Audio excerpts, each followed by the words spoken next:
Hello, my name is Palak Bhattaria and I'm from GCU studying in molecular and human genetics.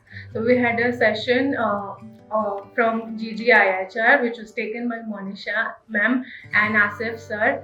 So we knew in the session we got to know about the embryology and the different purposes of infertility and semen analysis and embryo processing.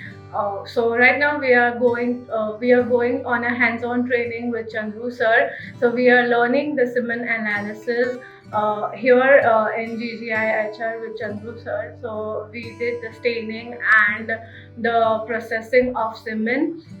So it is quite interesting and I have personally got interest doing the semen analysis, and I would recommend my fellow juniors and my fellow students to join GGIHR and pursue their if they have interest in pursuing embryology, pursue through GGIHR.